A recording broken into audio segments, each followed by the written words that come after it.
know what he said. All right. What? Wait, as long as you want to process, hire some other people.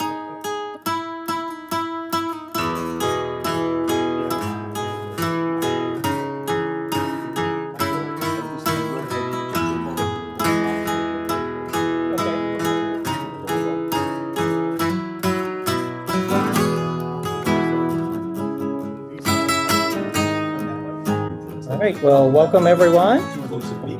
My name is David Simpson with .com Solutions Incorporated. You've probably seen my booth over there. This is our Tales from Under the Hood session, part 1. There's will be a part 2 tomorrow. And I'm honored to have our guests. We have Derek Wang, Derek Lee, FileMaker. And I'm going to give them a chance to introduce themselves. And then we'll go through, I have a couple of sample questions just to kind of get us started. And then we'll open it up to the floor so that you can get all of your questions answered. I know Jesse said he had some questions. So go ahead with the microphone. Tell us what you work on and, those kinds of things. Sure, take your stuff. Well, I can't say anything super secret, but what I can share is, hi, I'm Derek Huang. I've talked to folks here in the room. I'm a software engineer at Claris on the server team.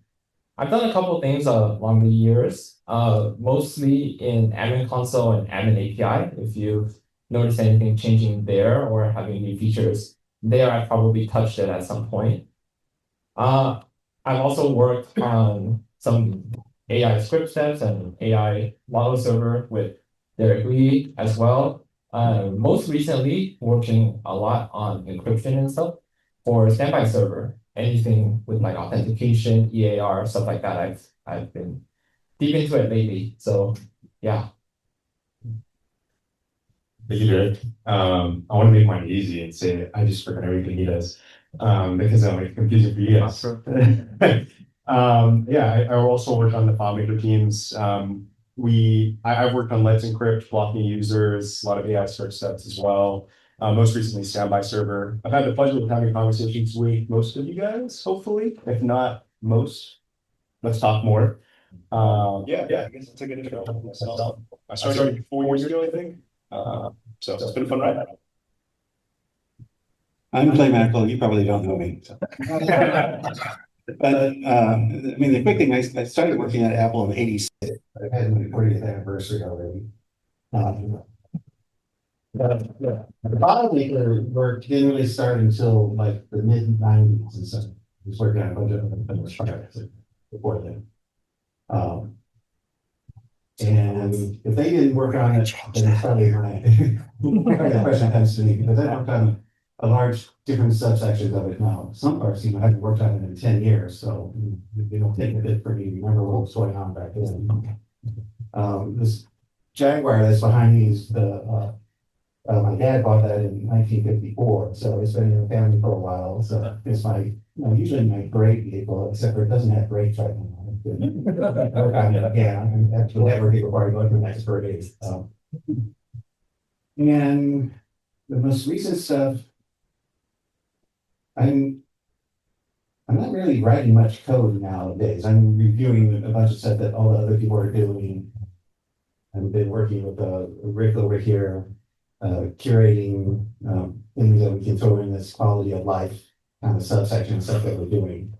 And one of the restrictions on it has to be things that can be done in 1 or 2 sprints and stuff like that. So we are curating, going through and putting bigger feature requests and stuff like that in a different bin that has to go through the whole PM department to determine whether they're going to be worked on. But for the small, simple things that, we have a bin that when there's an engineer that, has some free time, isn't doing something, he's waiting, or, is blocked by something else, he can't work on what he's doing, but he's waiting for someone waiting on their, they can then pick something, he takes the next thing off the top of that list and works on it, get it up. So that's how we're trying to keep everyone busy and still get through these other little features that don't need to go through the full GM and exact staff approval and stuff like that.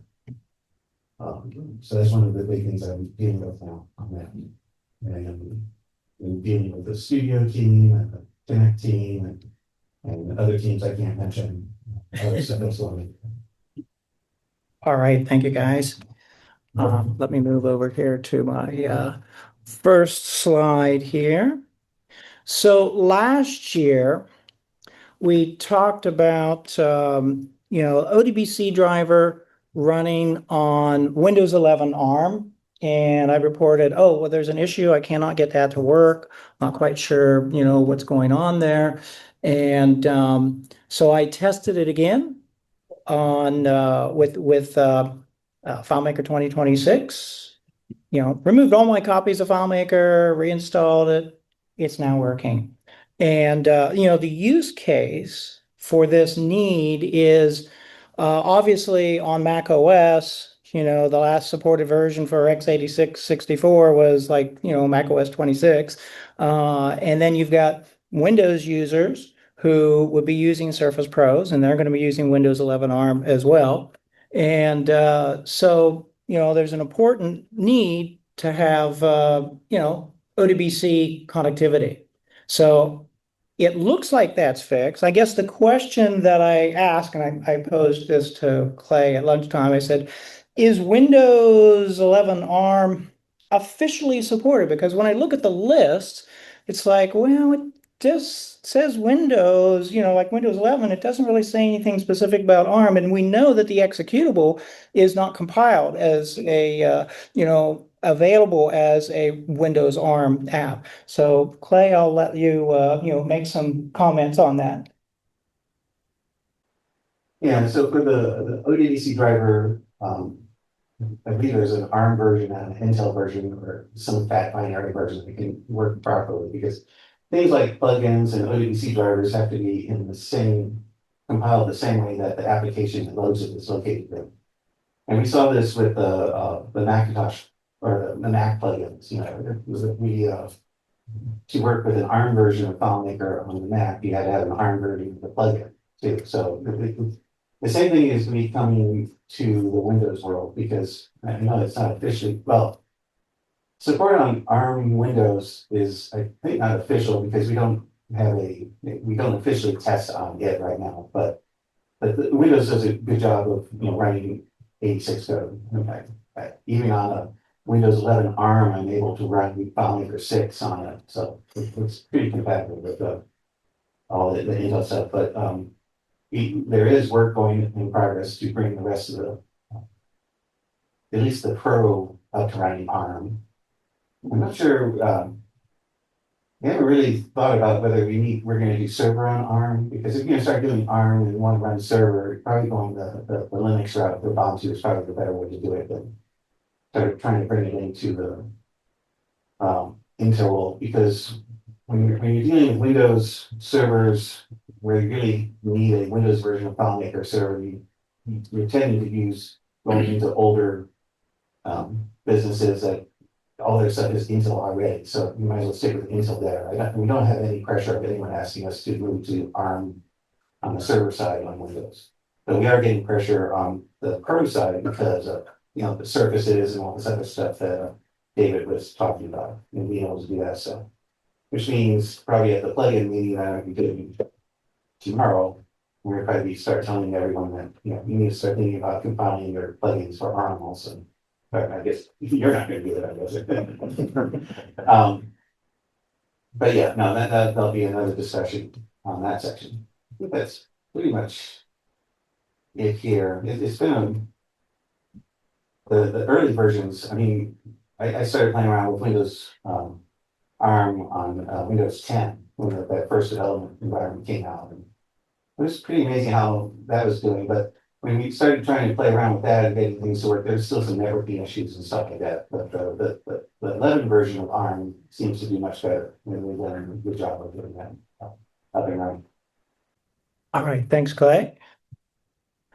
So the next question to kind of get us started is, we talked last year about the fact that OData will become the basis for the ODBC driver. And you can also think of the fact that OData will probably end up replacing the data API at some point. Now, OData would also need to be implemented in FileMaker Pro. So remember, if we're going to do the ODBC driver works locally on FileMaker Pro, not just on server. And so I'm kind of, see if you want to, maybe give some comments on that, because, there are people like myself and perhaps Todd Geist, who might be interested in using OData, see if it can help us, get into the database from an external app. So my application, FM Pro Migrator, I do things like convert Access and Visual Fox Pro databases into FileMaker. So my app is sitting outside of FileMaker. It's not a plugin. And then I'm shoving data into FileMaker at the present time through ODBC. But if OData made sense and I had additional features there that I could hook into, then I might switch over to using OData. But, it's obviously premature to do that now, but, just kind of planning for the future. So wanted to see if, Clay, you might have some additional comments on OData. Before we get to OData, I'm not sure many of you know actually what's going on in Pro with the XCDC stuff. So FileMaker, the FileMaker Pro product, you can use like Excel on the same machine and use an ODBC driver from Excel to pull data out of FileMaker. And this is not going to server or anything like that. You just open up the connection to the local version. So what Pro is actually doing is that it's actually the same executable, but it's kind of running in a slightly different mode that runs on server to support ODBC talking to the server product. Is actually running, it's inside the FileMaker bundle in the Pro product. And then when the first file comes, when the file is open and it has an extended privilege for ODBC, it will launch that listener in Pro in the background. It's a headless app. You don't see it unless you're looking at the activity monitor or the task manager, depending which OS you're talking about. And it brings it up. And it's actually using the peer-to-peer protocol talking between it and Pro on that machine. So it doesn't eat up, when it launches up, it communicates with Pro that I'm not another FileMaker client. So that you don't have the restriction for the max number. It's not counted as one of the max peer-to-peer users that can, which I keep forgetting what the number is now at this point, but so that's how that's working right now. So that gets spun up, and then if you're using the ODBC driver, it opens up a network connection to the XDBC listener, which then opens up a peer-to-peer connection to the Pro. And that's how that's all working, and that's been working that way since 8 or 9, something like that. It's been that way for quite some time.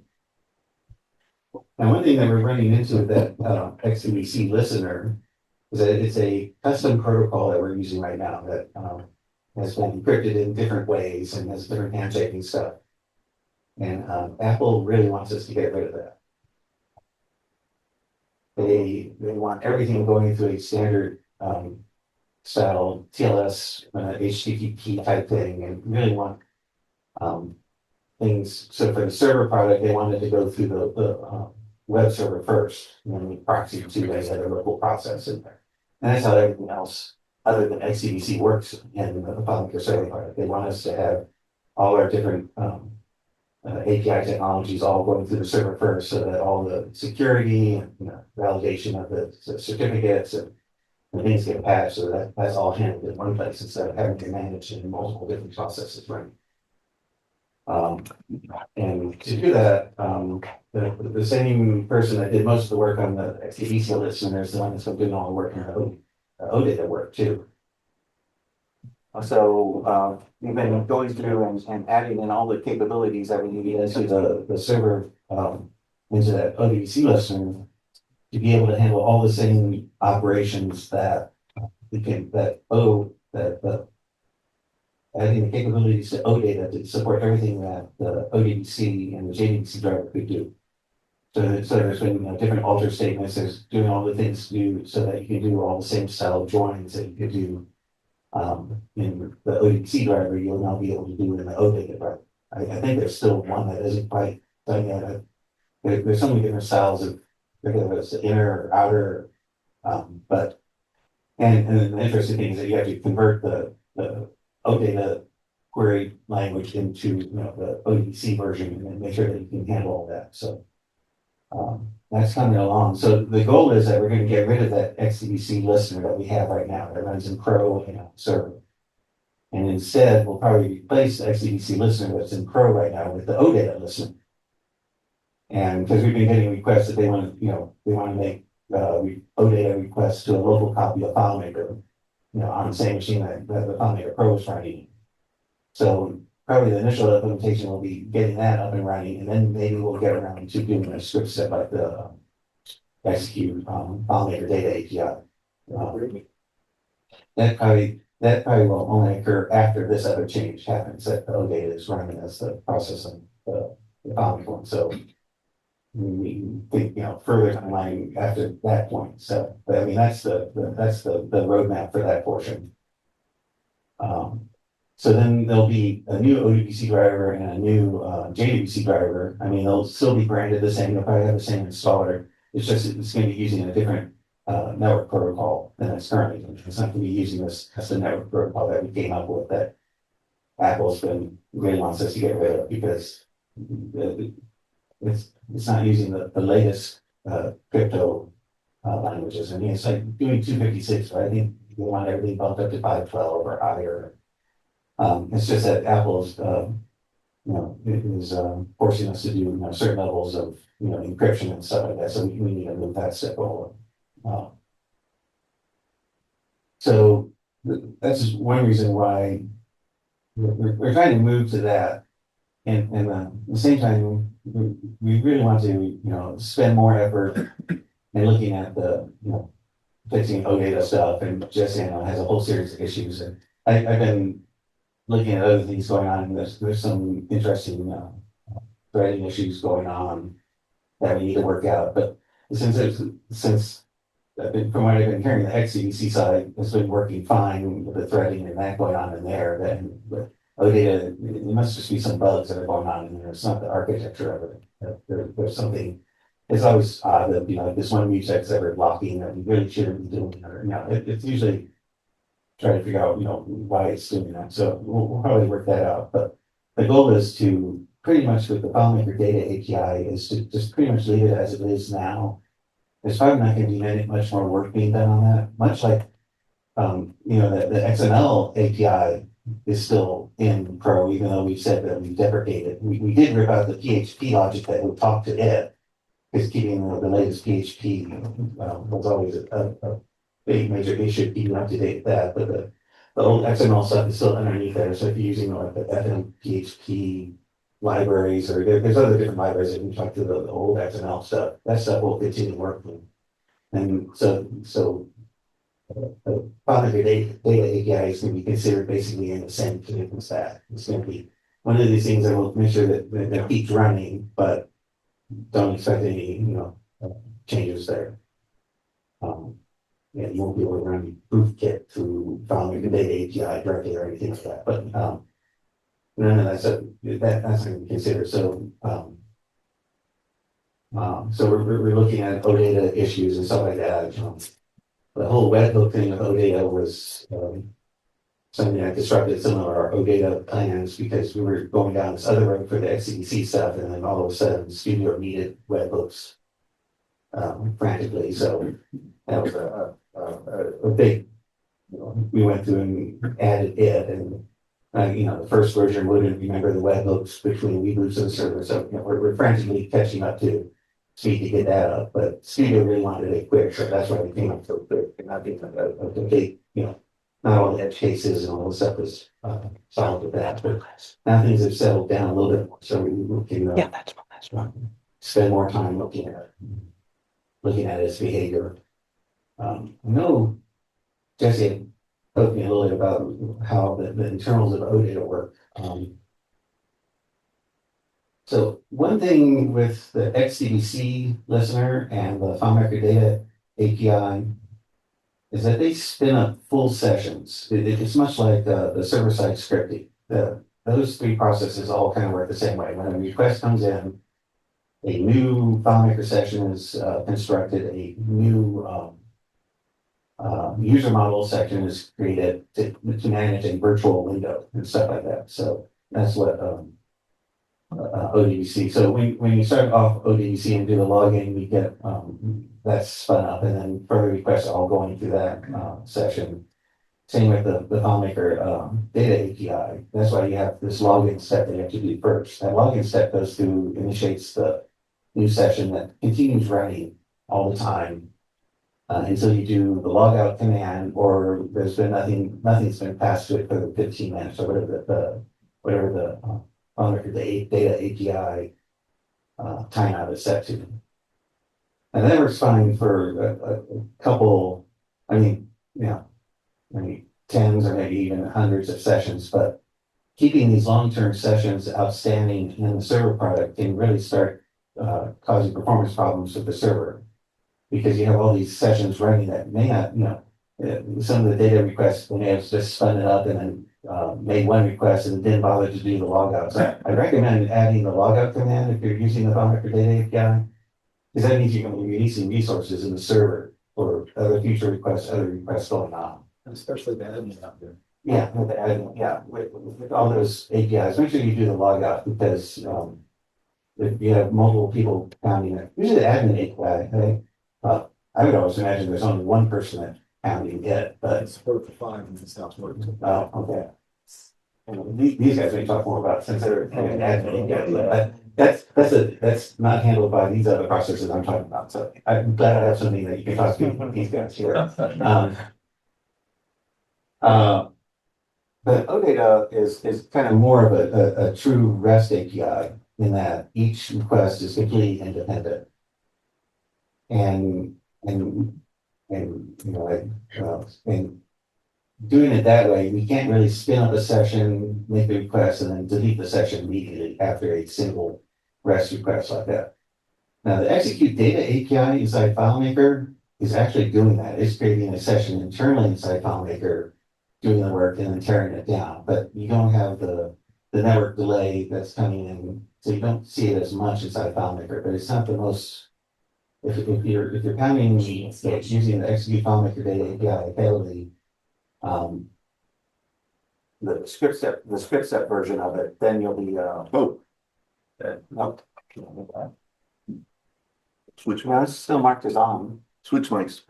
No, so it's not. Switch, give me that one. Okay. The script step is still we haven't gotten into any like caching or keeping a temporary session laying around, and it's all pretty much atomic, and you make them post and download it. So the stuff you're seeing, like that proof kit stuff that you saw demoed earlier, or was that yesterday, whatever, it's spinning up and tearing down the sessions at that time. So if you're pounding it heavily inside FileMaker, it's probably a little bit more inefficient than it could be. Now, OData, and one reason that we're talking about moving OData to the Pro product, has a different model. It has a pool of sessions that it actually constructs. So when you log in, the specific set of IDs and whatever your credentials are in the databases, they'll create a session that'll pool it, and it's not really even based off the account name. It's based off the privilege set that you're using. So it'll create a pool of these things, and it's supposed to, as requests come in, it'll pull the next available one off the pool if it's setting there. If there's not one, it'll spin up a new session for that request and then leave it in the pool for a while. So if you keep making OData requests, they'll come in and out. And then there's this management system of the pool to keep, at least one per privilege set hanging around for a longer amount of time. So it tries to manage the pool automatically, so you don't have to worry about that. So there isn't a fixed 15-minute timeout, but the timeout is more dynamic based on what other things are in the pool already. So there's this complex mechanism handling that. So as multiple OData requests are coming in, even later requests may not be talking to the same session that the previous one did, even though it's the same user coming from the same IP address. It's not triggering that. And one reason why OData can do that is because it's really a true REST API. It doesn't depend on any state of what the previous operation did. Whereas the data API, you could do a sort and then you retrieve the records in that last sort order, because that's how the session was last left. You can't do that in OData. And even when you run a script in OData, the other big difference there is that you're not running the script actually in the OData process. But OData does is when you say execute the script, it actually hands it over to the SASE process, the server-side scripting process, runs it there, and then gets the response back from SASE and then sends it back. So the OData process is pretty light. It doesn't need to bring in the whole user model. So I would expect no performance difference between execute script via data API or execute script via OData.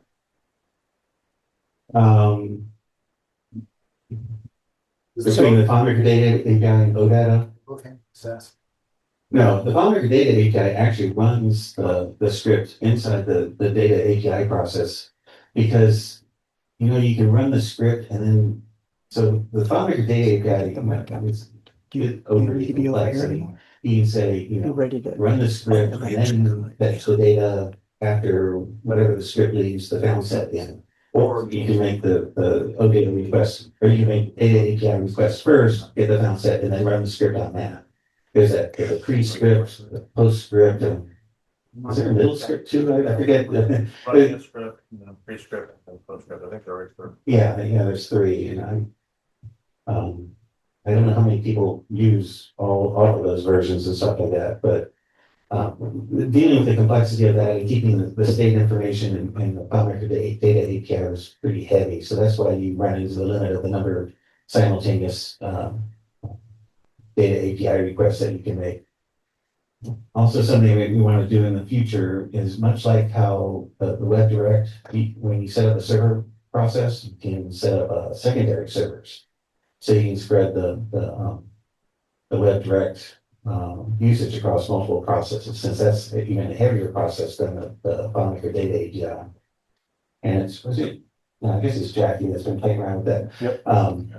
That's like the wrong guy. If Jackie was here, I'd get it to him, but we've been moving these other processes that run on server to also run on the secondary servers. That's one of the complexities with moving the web direct.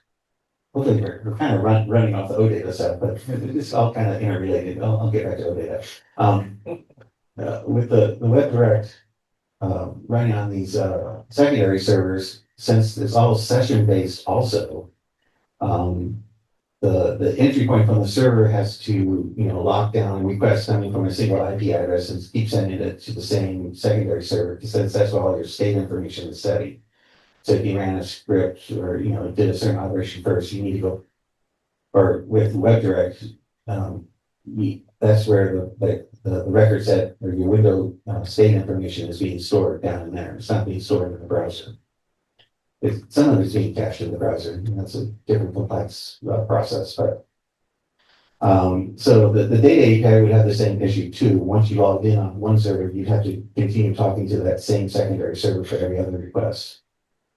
The nice thing about OData is that since OData is completely stateless, you don't have that restriction. You can have the web server that's handling the request and pass it off to it can do a more true round robin or load balancing type operation of picking which secondary server to send the request to, the one that is doing the least amount of work. And that's all stuff you could tweak on the web server side of things and pick which one. And we don't have to keep picking the same one. So we don't have to remember which secondary server the first OData request came in on. Webhooks kind of threw a little wrench into that thing. But we have a way to work around that because webhooks is really kind of a session-based operation, but it's not a live session-based operation. But that's why things have gotten a bit delayed on the OData work that we've been wanting to do because we haven't been having to re-architect some stuff underneath there. But the goal is that we'll be able to. So that's one of the reasons I keep talking about how we're spending more resources on OData because it's solving the multiple series of issues that we're having inside FileMaker. It's some of it is the pressure coming from Apple about the networking security issues of the XDBC side. It comes with being able to load balance the file. So what I was talking about Jackie is he had the data API running on multiple secondary servers. It's been working for a while, but then we're having to manage, making sure that the same requests keep going back to the same server.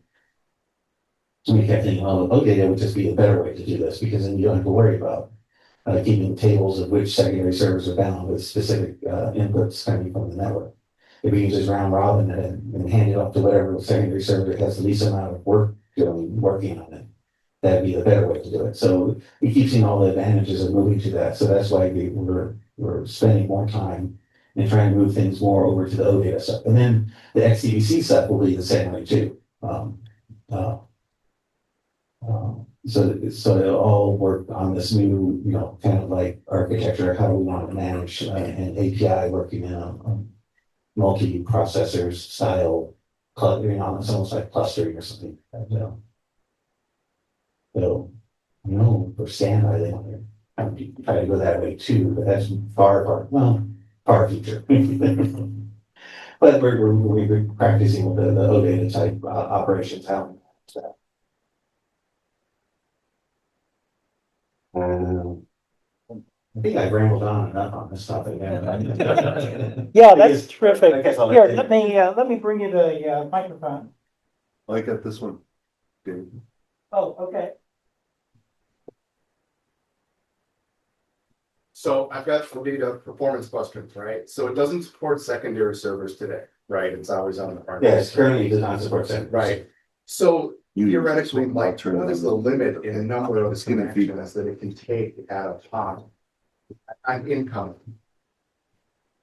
It really depends on how fast it can work through the list right now. There's a queue going on in there. It'll spawn off a number of threads.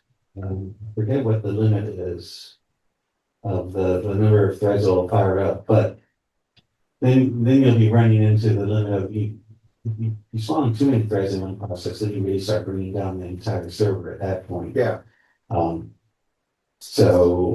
That's why we're looking at, spreading it out so you can be having some of this work being done on secondary servers.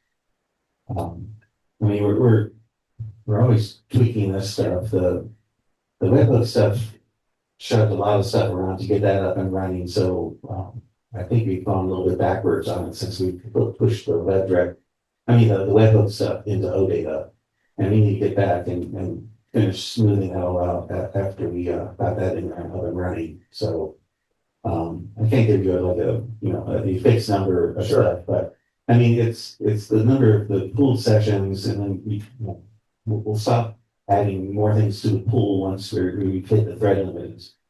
Yeah, I've had some customers where they're sending data in through OData and they end up getting timeouts. So it's not supposed to return summary fields, but it does today. Well, you can always specify not to return the summary fields if you have With the header, but I have some customers where they can't change the header. So even with the standard header, it says summary field shouldn't be in there on a record addition. So all I'm doing is taking in OData request to add records. And then it returns the whole JSON structure for the added record. Right. And that contains we're the summary field. Yeah, no, we're changing. Yeah, no, that's an issue that'll be fixed in 26.1. We notice sometimes you get into arguments when we look at the OData standard, what you're supposed to return when you do an insert. And there's some people thought that you need to return everything that's inside that record all the time. So that's why you're getting the summary fields back again. Yeah. But we've gotten requests saying that why are you returning summary data from insert requests? So what's going to happen in the next version Especially if there's no concept of bound set. right, there's no concept of concept, but we're going to basically use the same rules for get operations and what fields get returned in that case based on what your header settings are, what your select setting is. So what you'll get back from a post for a new record is going to be the same exact thing as if you then followed it up with a get to the same exact record. Okay. So you won't get the summary fields by default. You won't get container fields by default. You won't. I think you'll get the mod ID or the record ID or the row ID, I guess is what it's called. I think you'll get that automatically without having to say you want to see it. Yeah. So basically, we're going to make the post new record operation work the same exact way as get does to solve that problem. But yeah, but that's not in there right now. But If there was the ability to have a different header to even a middle header to like then not return calculation fields too, right? So just any calculated fields. yeah, Yeah. At that point, we probably should be using selected that dollar selected return the exact fields you want. but that doesn't work on the add. On add. Something I've been thinking about for OData, especially since we've been getting requests for do the execute OData script step, which we probably can a little bit later, is when we brought the FileMaker data API in a script step, we came up with this new payload package where it was all in one JSON object. So all the stuff that was in the headers, all the stuff that was in the URL, the default post operation. I thought that the REST API was so overly complex because the amount of information you need is spread into 4 different locations, and you have to kind of add it all together before you can do anything. But we'll probably have the same type of payload like that to do work when the script set comes out.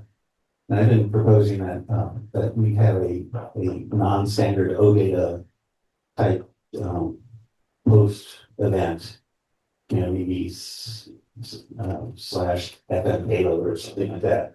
And you put at the end of it, and then you specify everything, all your header information, all the operation you want to do, and everything inside the JSON payload to make it easier so that you don't have to worry about when you're using the different tools, you don't have to figure out, okay, in curl, if I need to add this header operation, what curl command I need to use to define whether it's post or patch and all that. So you'll be able to see that one chunk of JSON that has the complete command basically for that REST operation.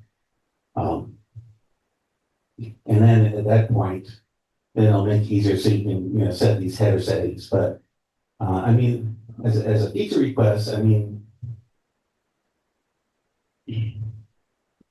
I don't know whether we do something like instead of saying minimum, have something like not calc or something like that. So I mean that could be extended. I mean, so I would maybe post or send that in as a feature request. But the problem being access to the header file I want to solve by having a JSON payload that you can send that has everything inside of it. Yeah, and then in the admin console, being able to see what the queue size is, Right. Because today we don't get any of that. Yeah, more information. Yeah, admin stuff, ask them. Okay. Thank you. Who's next? See? Yeah. Well, you mentioned the new FileMaker ODBC driver. Are you considering a version of that for Linux? So that we can use it from PHP, Python, other tools. Right now it's Mac and Windows only. Yeah. I'd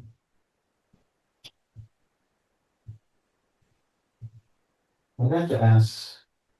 So Jonathan Monroe at Actual Technology is the one that writes the endpoint XDBC driver. I have to ask him how much of an issue of that is. I don't know. It would probably be, Ubuntu only flavor version of it. Probably, I don't know if you can write one that's general enough to run with any style like Red Hat or any other Linux operation. So it may have a lot more, maybe restricted to the only Linux distributions that we currently support. Sure. We probably wouldn't make it general, but we probably could do that. I guess that's like another feature request to add in. And we probably wouldn't do it now, but once we come up with the new the OData backend version, we would probably do it for that point because we wouldn't want to write something that we just throw away immediately. Sure. So, yeah. Thanks. So, kind of one bug thing and one feature thing. Bug thing is on the admin API. If the license key is expired and you try to make a call to the admin API, it logs in, uses one of your 5 concurrent slots, reports that you can't do anything because your license is expired, and you can't call log out because you can't do anything because your license is expired. So So if you do that 5 times, then you basically have to redo your server. So that's a, take that for whatever. We'll be noted. And then the patch tool, very exciting stuff. Do we anticipate seeing that on the hosted live files before long, or is the long-term plan going to be for that to be used only for offline copies?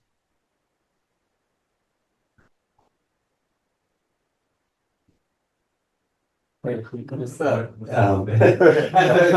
to think of a nice way to say it.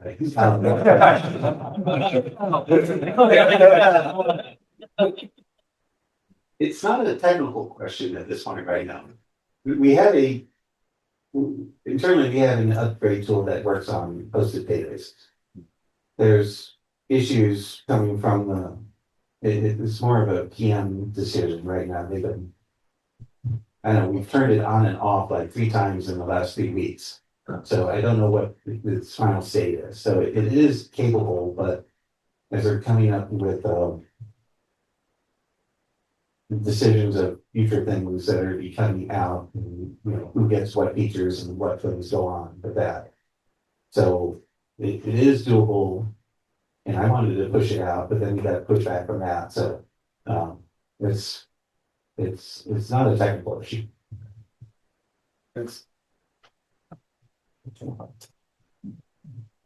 So we've been hit multiple times with just the license file dropping out of FileMaker. So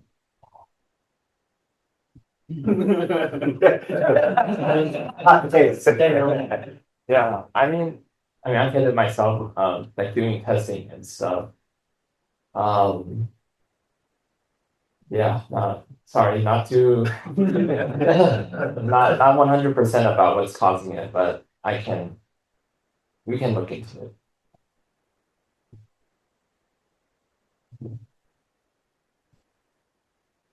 In regards to the patch tool, as we're looking for ways to find pathways in with AI to the FileMaker solution to automate, help assist automating, building and developing of FileMaker solutions until Claris has some really better pathways in there, and we're using that XML.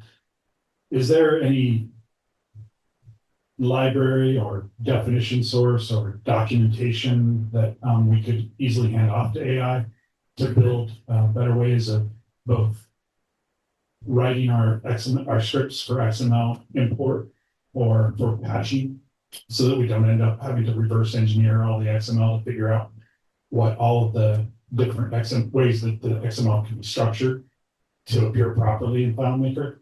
And are there resources for that anywhere that could be accessed or shared with the community? I mean, we don't have any resources internally. And that's well, we are going to have those resources soon because of all this other work that's going on right now. So unfortunately, I don't think you'll be able to get anything from us until you get something else from us. Sure, and that's the magic key, right? But like the patch tool right now is sort of a gateway in that gives us the ability to use that AI flexibility, and at the same time, we end up with a bunch of malformed XML, or it comes in and it's missing, the script step doesn't have something correct, it appears incorrectly, that sort of thing, and so we're sort of scratching our heads. And I haven't had a chance to play with the patch tool myself. I'm excited about it. I've been doing a lot of clipboard XML, and as I was watching presentation yesterday, they about that patch tool, and that it was sort of it would just fail if it couldn't patch, and there wasn't really any logging as to why. So it was difficult to sort of problem solve if you were doing maybe too much bulk in it. So the second part would be on a patch tool if there was I'm assuming there would be, but is there future abilities to have logging returned when it does the patch, so you can see where the fail points might be if your XML is either malformed or it's causing conflicts or bugs. So when the XML definition first came out, it was expected that you would use it in a way which I think is it available now or something like that. You would create the XML your source file, and then you create a new file inside FileMaker, and all options you want to do it, then generate that XML from that. And then the upgrade tool would go through and generate a patch file between the differences between the two. So you didn't have to worry about what was actually in all that stuff. And you could view it and see what you wanted to do it. And then you run that patch tool on, multiple servers or, all the different places. And, if there were slight changes between the two that you didn't modify, it would just work properly on those. And that was the original goal that we came, I think that was like 10 years ago or something like that we slowly working on. But since this whole AI thing has come through, and that was the first way that, the agentic style development was working inside the different prototypes that we've been working on internally was all using the XML and stuff like that. And we were finding out that that wasn't the model that worked best for that. Because really all the logic of being able to, what order you want to do things in and all that stuff, all that was hard coded into the upgrade tool itself. But now that we have all this, all the power of the AI stuff on the other side, it's turning out that instead of using the XML, you really want just a lower level type description of the file format. But it's not even a description of the file format. It's just a list of commands of things to tweak in certain locations.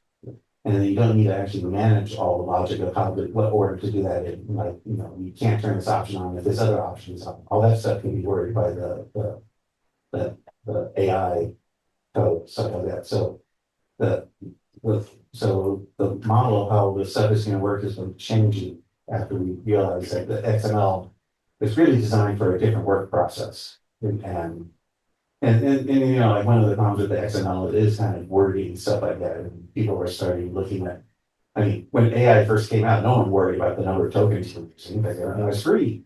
But now, when you write things in AI, you actually have to think about, is this AI process or thing that I'm doing, is it going to burn up like $1,000 worth of tokens when I just do this one operation? I need to do this like every month. And it's like, whoa, you're burning money like that. So now there's other concerns as the monetization of AI is coming out. It's starting to change, people's initial plans of what they wanted to do and what to use. And say, oh, just throw everything at it. But now you don't necessarily want to throw everything at it because you just want to throw what is needed at it, basically, and not, So you have to be more, you have to think about, the implications of all this stuff is doing. So that's why I probably say, yeah, if you do the XML stuff now, but we're working through all these issues that you'd probably be running into right now at this point anyway, if you guys are trying to do it. So we're noticing that XML isn't the best thing for doing AI work. Now, if you want to just take an old file and a new file and say generate a patch file for that and then just push that out wherever you want to, without having, to bring AI into it at all, that'll probably be, that should be in a pretty good state for like the 26.1 release when that comes out. But we're getting very close to the testing that model of using the XML. Yeah, and that's where we're experiencing problems. We would generate an XML from a working copy, and then we go to just create the same copy, no changes, and it would fail. So that makes us skeptical. There must be some problem in there. There must be something wrong. How do we correct that? Right. No, the round tripping is working quite well now at this point, though we're finding things that are missing that are in it. Like, we started getting requests like the things that were never in the XML, like the last location the window was located on the screen and stuff like that. We're starting to get down to details like that now, which you didn't think were that important, but people are requesting that they want how FileMaker remembers what the screen location was. It's stuff that wasn't actually stored in the catalog. So there's the meta section that's in the XML is getting bigger as we're starting to throw more properties, things that were saved in the FileMaker file format before, but just were never exported before and never processed in. So we're starting to get down to these, these smaller things that, once you got it working, that you can round trip it. Oh, okay, now, these things weren't found and stuff like that. So by the end of this year, that should be pretty good for that now. Whether it's useful for doing using it for AI purposes, yes, you could do it, but there's going to probably be a better way to do that later. I look forward to it. So on the topic of batches, not patches, we would like to use the batch endpoint more often, but not really a fan of building multi-part mixed payloads.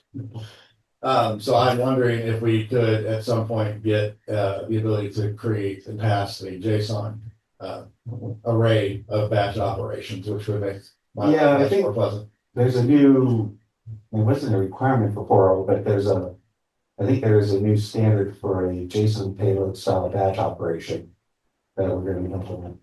So, Thank you. yeah. But that wasn't, the minimum was, implement what is required with the 4.0. Yeah. And then, like with every standard, you have, the base standard, and then you have all these supplement things going on. So we had to go through, like one of the supplements was like all these summary and aggregate functions that weren't part of the 4.0 requirement, but it was part of one of the, I forgot what the name of that supplement was. So we've gone through and implemented that, but I think there's still a problem with Select not working with, it's really a bug more than anything else. But yeah, the doing the batch without, doing a JSON style batch operation as opposed to other. It can be- Yeah, no, because it's a pain when I do that myself. Oh, yeah. Thank you.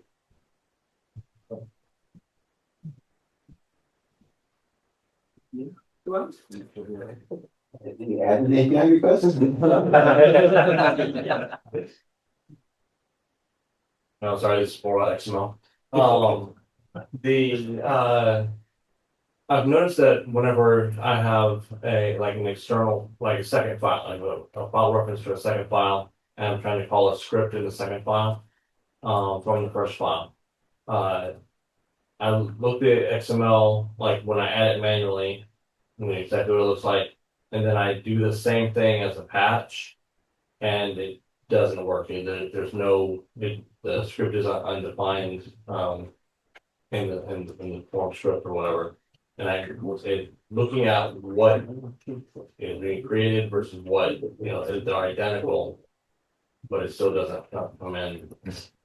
Well, one of the issues when are you creating the XML from the developer tool, the command tool, or from FileMaker?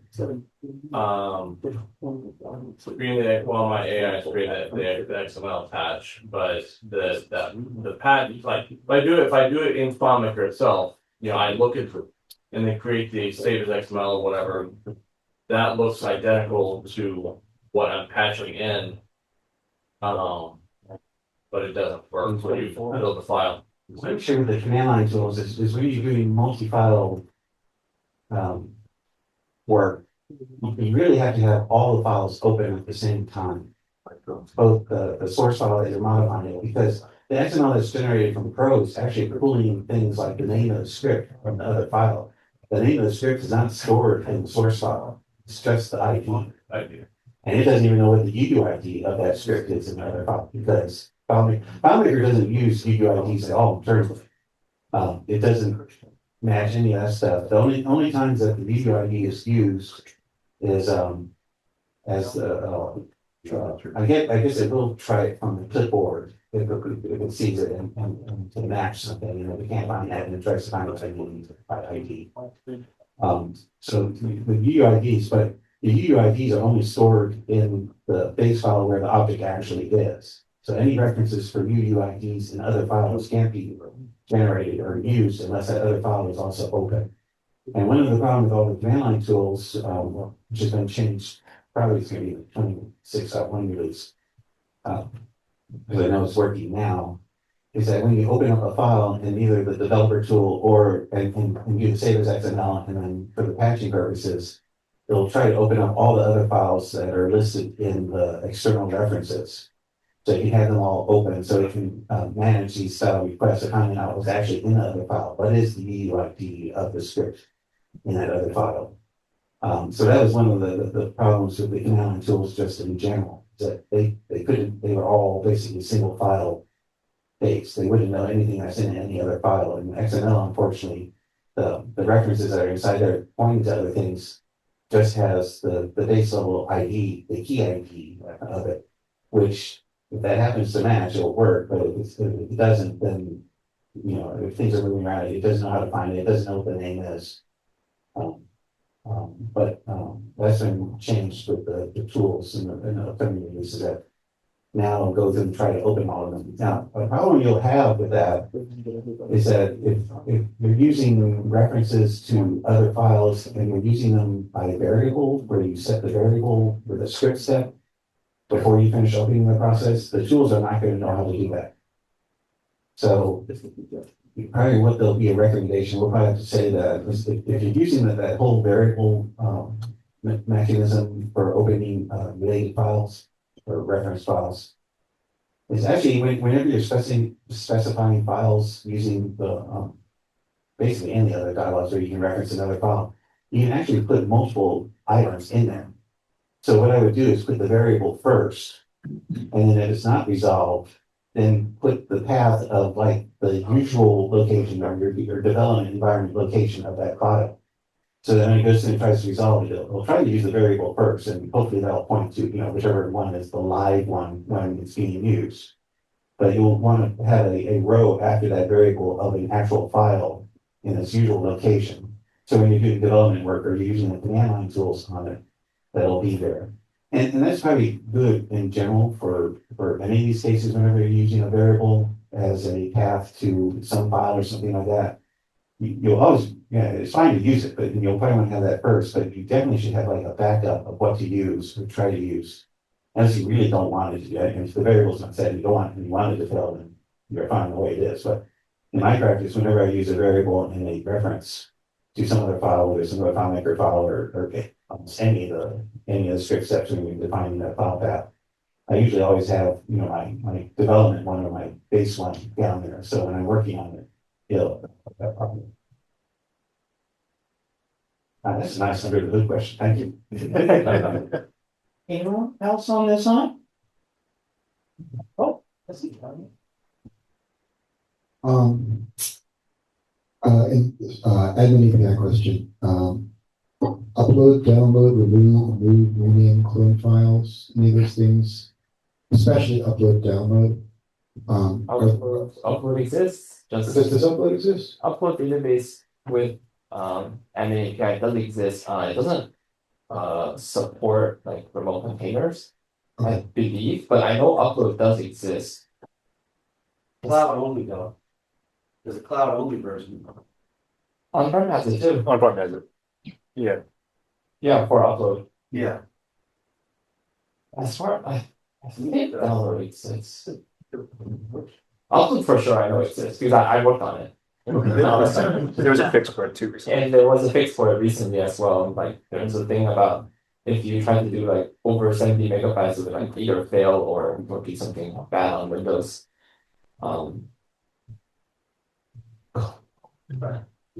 So like for instance, let's say we're trying to replace a file on the server with another file, like a local file. We would want to be able to close the file on the server, which we do now. Move or rename the file to a non-hosted location, which I don't think we can do now. And then upload the new file in its place. And it's fairly likely that there would be external container data. Yeah. So I guess that would be a use case if you want to consider that from a feature request standpoint. Yeah, from feature request, I do think at least I do want to make the upload admin API more complete, right? I mean, there's another limitation about like file sizes. One limitation is because of how we handle the admin API, it goes through Node.js, and Node.js has a maximum buffer size. And I know from talking with multiple of you, your files are much bigger than that maximum buffer size, which by the way is around 12 gigabytes. So yeah, I mean, we there's work to improve how we do admin API, like the underlying technologies, and hopefully we'll be able to do like multi-part stuff as well. Real quick comment, take a look at Node Tuts or Tusky, which is a multi-part uploader. That's how we do uploading with AutoFMS. It's a Node library. It's got a client and a server, and it'll work with Node. You can upload anything because it chunks it, so it'll go forever. Yeah, It'll work with Node. yeah, I'll look into it. The main limitation was how we serve an API. It's not like an underlying node issue. Does the admin API support remove file? No, I think right now it does open and close.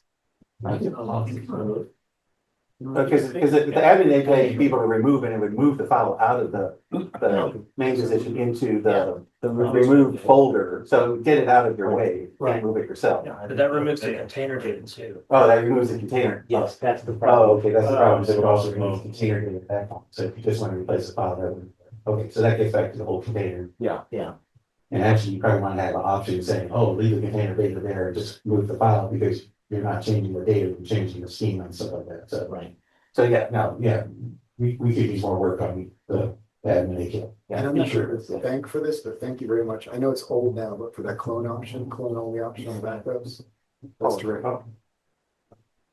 I know that's old. I didn't know that we supported that, so. That's why these guys here, Pro is kind of more my, well, Pro and low-level Draco stuff, that if it's server related, I've been staying away from that stuff, and AI.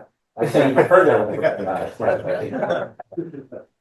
Do you have any another statement? No. Okay, well, thank you everyone for attending. Thank you, Derek and Clay. We'll be back tomorrow, part 2. So I can talk to Christian. So thank you everyone. We run out of time. We're be setting up for Christian Schmidt's talk at this point. Monkey bread. Yes, monkey bread talk. Yeah. I tried that. Hey. All right, here I am. All right, Christian still there? Yep. All right, I just realized we're not in this room, so I'm gonna roll us over to the next room. Works great when I'm uploading a single thing. You're free to unmute and talk, by the way. Yeah, but So how's the conference going? it's going pretty good. Technical difficulties now and then. Oops, am I going the right way? Yes, I'm going the right way.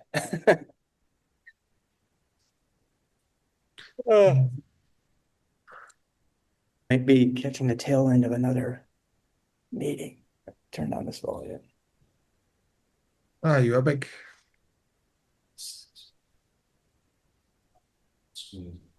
Which may not compare, or it's going to go back to something.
Those settings are just like, what we're used with like a new window. They are calculable if you want to, is that a word? If you want to, calculate that information to set it. And if the window's too small, as you saw, there actually gives you now a little scroll thing that you can scroll up and down, so your user will not forget to give you the error code because it was off the dialog box. One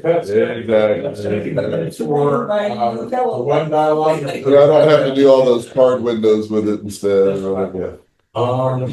So your question was, I've not gone back to see if like the next dialogue I opens up in the same place. Is that what you're asking? Mike? Yeah, because it ends up saying it's the default of the next dialogue that comes along.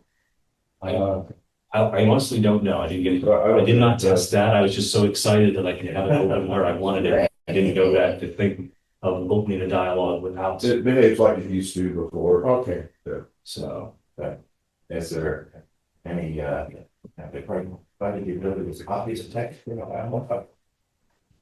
don't think so. Yeah, I don't remember seeing anything about that. So. Again, that's the earlier times. By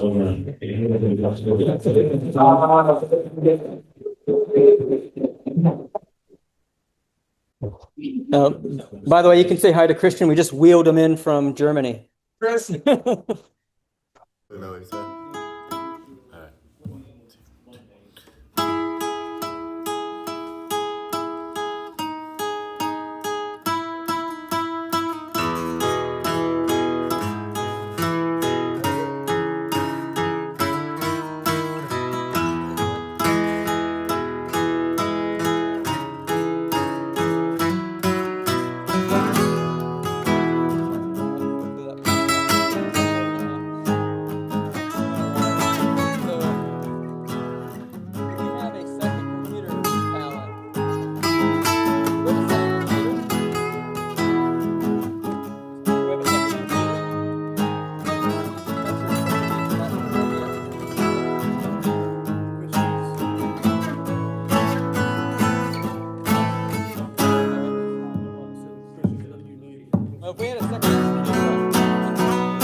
My client sends you their money, you're supposed to send them their license.